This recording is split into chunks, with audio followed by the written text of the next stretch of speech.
I was just asking if we should start into the airfield history here, or if we want to. I think we should. Yeah? Yeah, I'd like to hear about it. I think everybody would. Yeah, so actually, those of you who aren't familiar with the Pacific Northwest Boeing Tower, Epic 208 Lima.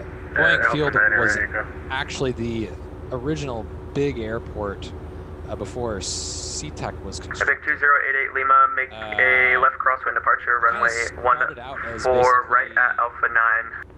Wind calm, clear for takeoff. Farmland, a lot like everything left else down crosswind in the 14 Duwamish left. River Valley. Right at Alpha 9, clear for takeoff. So basically, Epic 88 Lima, actually make a straight out departure. Basically, Straight out.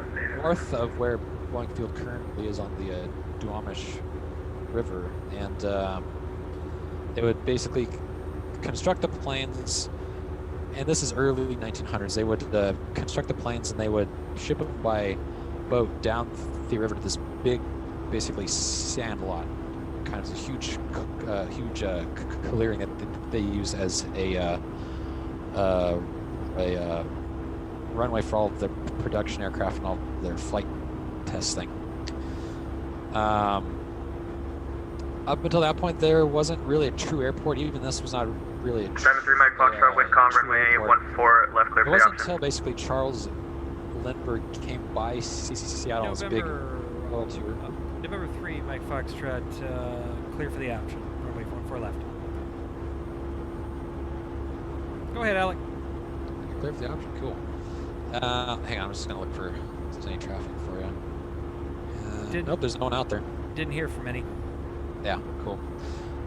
So it wasn't until after Charles Lindbergh came into town after his crossing of the Atlantic, and he was on Epic his 88 big Lima, contact world Seattle tour, Tower, promoting 119. he came in. He 119. landed up at on the shores of Lake Washington, up at the Sandpoint actually, and kind of was like, so this is your guys' airport? This is it? This is all you got? And after that trip by him, everybody was kind of like, we should really have an airport. So the county bought about just over 400 acres of land on that sand lot and turned it into an actual airfield. So pretty humble beginnings, I guess. Kind of interestingly, actually, so this was on the Duwamish River bed, kind of, that they had just filled in. And so when it got to high tide, the very dirt strip would have tons of salt water puddles in it. And I don't know if you've driven your car through a big puddle on the road, but you know kind of how that would go, where it pulls you this way, and that made trying to take off and land extremely challenging. Especially apparently the north end of the airport got super bad. So the pilots actually called the airport the swamp. But they actually installed a paved runway in 1941, which they then expanded to be much larger in 1948, and also installed that small runway that you just touched down on. I think you have the streams. Oh yeah. Yeah, there it is. That was a little bit of crabbing too. Nicely done, man. Is there a crosswind today still? There is. I can feel it. It's from 1.8, I think, and I don't think it's a lot, but it's there. Nice. Touch and go. It's a good challenge. I can. See, Yeah, I can feel it. There you go. Coming in the air tonight. Oh Lord. So yeah, Boeing Field's got a ton of history that goes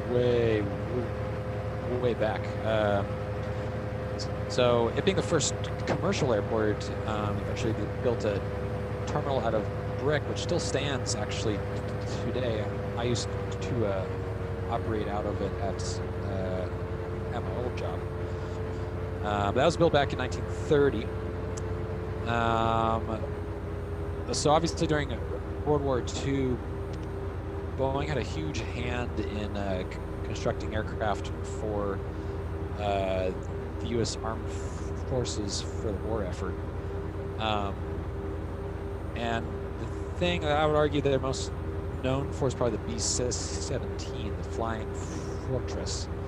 Of the about 12,700 or so airplanes built, about 7,000 of them came off of that runway. Wow. At that airport, so they contributed a lot. So a lot of the bombs that were dropped over in Europe were dropped from aircraft built right here, actually, which is pretty crazy. But I guess over the years, the airport's expanded a lot. Currently, it's home to a lot of research firms, obviously. The Boeing Aircraft Corporation's there. What's that corporation actually? Anyway, I mean they are, but they're there. Also, that the military occasionally operates out of there on exercises. They've got a lot of private and commercial aircraft as well. Currently, they've got the two 777Xs there on the flight tests, which is pretty crazy. I talked with a friend of mine who's a controller in the control tower there. And Diamond 3 Mike Foxtrot, Windcom, runway 14 left, clear for the option. Diamond 3 Mike Foxtrot, 14 left, clear for the option. Clear for the option, cool. I'll do a quick scan of traffic here, and you're good. You've got a sky lane out over Alki right now, but I'm not sure what he's planning on doing. I see him. Thanks for the heads up. Yeah. But apparently they closed down pretty much the entire the big runway for the day when they have to do a test on those things, which is pretty crazy. It's a giant plane. Which plane? The 777X. Yeah, today Boeing Field's hung over 400 aircraft. It's got 10,000 foot long runway. Super crowded there. Lots of aircraft.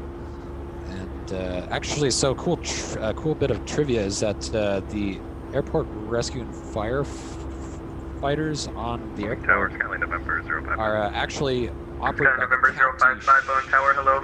Advise when you're ready to depart Seattle downtown and bound to Boeing Field. So all the cops there are also firefighters, and they can, as they say, write citations and also extinguish citations. So yeah, it's kind of an interesting bit of trivia. Oh, I get it now. That's funny. Yeah, tons of trivia. They're huge, like a ton of history, and also a very scenic airport. As you can see, you launch off the 1-4 to point straight at Rainier out there. Boeing Tower, and launching to the north, you're headed straight towards the Space Needle and downtown. So super pretty.